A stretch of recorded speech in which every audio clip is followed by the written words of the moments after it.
આજે આપણે બનાવીશું સૂંઠ પાવડર। જો તમે સૂંઠ પાવડર બનાવવાનો વિચાર કરતા હોય તો હમણાં ઠંડીમાં જ બનાવી લેજો, કેમ કે ઠંડીની સિઝનમાં કંદમૂળ અને બધા જ તે શાકભાજી એકદમ સરસ આવતા હોય છે। અત્યારે આદુની ફૂલ સિઝન આવી ગઈ છે, તો આપણે અહીંયા આદુ 2 કિલો લઈ લીધું છે।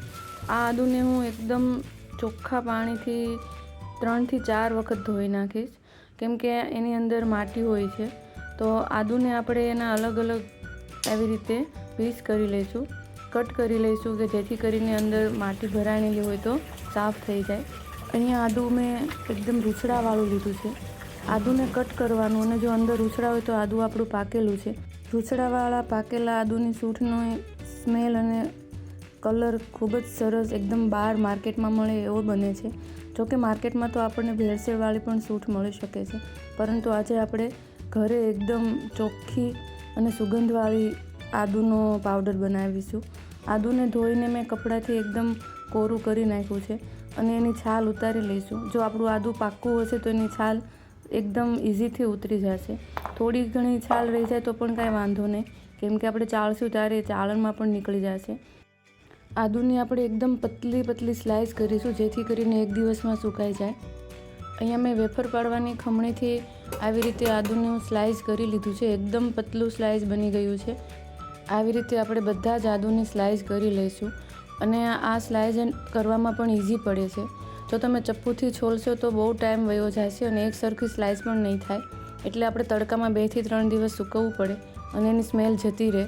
જો આપણે એક સરખું ખમણીથી આવી રીતે સ્લાઇસ કરીશું તો એક જ દિવસમાં એકસાથે બધું જ આદુ સુકાઈ જશે। તમે આને છીણી પણ શકો છો, પરંતુ છીણવાથી એનો રસ નીકળી જાય છે, એટલે આને આપણે આવી રીતે સ્લાઇસ કરીને આદુને તડકે મૂકીશું। આ છે આદુની જે મેં છાલ ઉતારી હતી એના છોતરા છે। આપણે બધા એના છોતરા ફેંકી દેવાની ભૂલ કરતા હોઈએ છીએ। આજે આપણે આ છોતરા ફેંકવાના નથી, એને પણ આપણે ઉપયોગમાં લઈશું। અહીંયા મેં મારા બધા જ તે આદુની સ્લાઇસ કરી હતી એ આપણે તડકામાં સૂકવી દઈશું। અહીંયા મેં એક કપડામાં સ્લાઇસને એકદમ અલગ અલગ કરી નાખી છે, જેથી કરીને જલ્દી સુકાઈ જાય। જો આવી રીતે આપણે પહોળી કરીને સૂકવશું તો એક દિવસમાં જ તે સુકાઈ જશે। અહીંયા મારી આ આદુની સ્લાઇસ એક જ દિવસ, જો તડકો સારો હોય તો એક જ દિવસમાં સુકાઈ જશે, નહીંતર તમારે થોડી પણ તમને નરમ જેવી લાગે તો બીજા દિવસે પણ આદુને સ્લાઇસને તડકે મૂકવાની। મારે એક દિવસ તડકો સારો હતો એટલે એક જ દિવસમાં આદુની સ્લાઇસ સુકાઈને આવી એકદમ અવાજ આવે એવી સુકાઈ ગઈ છે। અને એક આપણે કટકો લઈને જોઈ લઈશું, જો આવી રીતે એકદમ ઇઝીથી કટ થઈ જાય તો આપણી આદુની છીણ બધું સુકાઈ ગયું છે। હવે આપણે આને એક મિક્સર જારમાં એકદમ બારીક પાવડર કરી લઈશું।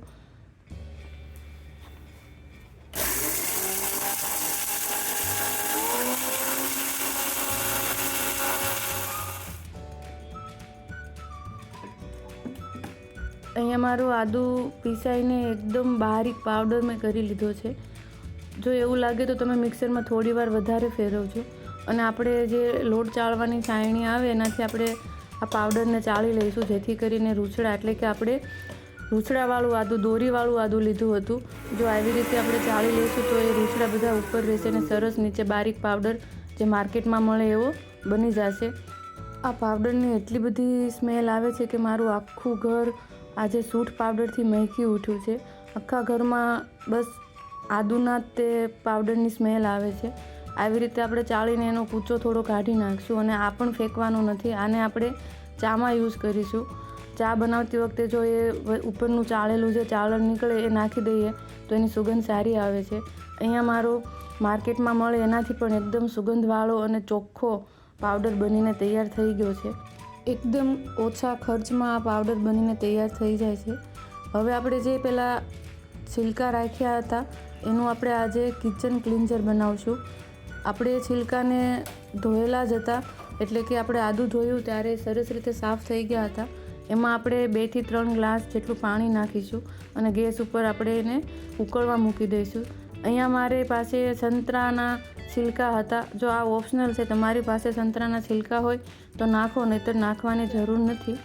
પાણી અહીંયા મારું ઉકળીને તૈયાર થઈ ગયું હતું, એટલે કે એક વખત પાણી ઉકળે એટલી વાર આપણે ગેસ રાખીશું અને પછી ગેસ બંધ કરીને ગરમ ગરમ પાણીમાં આપણે સંતરાના છિલકા નાખી દઈશું અને આને ઠંડુ થવા મૂકી દઈશું।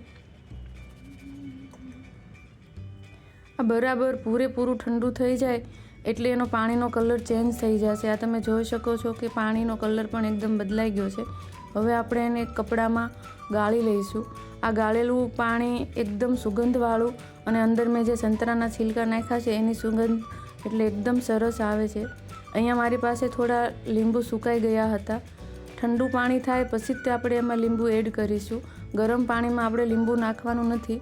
તો જો ગરમ પાણીમાં લીંબુ નાખીશું તો એની સુગંધ ઓછી થઈ જશે. એટલે આપણે પાણી ઠંડુ થાય પછી જ તેમાં લીંબુનો રસ એડ કરીશું અને આવી રીતે પાણી તૈયાર કરી લઈશું. હવે આ પાણીને આપણે એક પ્લાસ્ટિકની બોટલ ભરીશું. પ્લાસ્ટિકની બોટલમાં પાણી નાખીને એમાં આપણે એક સ્પ્રેનું જે ઢાંકણ આવે એ લગાવીશું અને અહીંયા આપણું કિચન ક્લિન્ઝર બનીને એકદમ તૈયાર થઈ ગયું છે. આને આપણે પ્લેટફોર્મ ઉપર સ્પ્રે કરીને જો પોતું લગાવીશું તો કીડીઓ નહીં આવે અને સરસ એવી સ્મેલ પણ આવશે. બેઝિનમાં પણ તમે આનો યુઝ કરી શકો છો. જે ચીકાશ હોય એ લીંબુથી દૂર થઈ જશે અને ઓરેન્જની સ્મેલ અને જે આદુના છિલકાની સ્મેલ અને લીંબુની સ્મેલ, આની સ્મેલ એકદમ સરસ આવે છે. અહીંયા તમે જુઓ છો કે મારું બેઝિન એકદમ ચોખ્ખું થઈ ગયું છે. આ કોઈ પણ ખર્ચા વગરનું મારું ક્લિન્ઝર બનીને તૈયાર છે.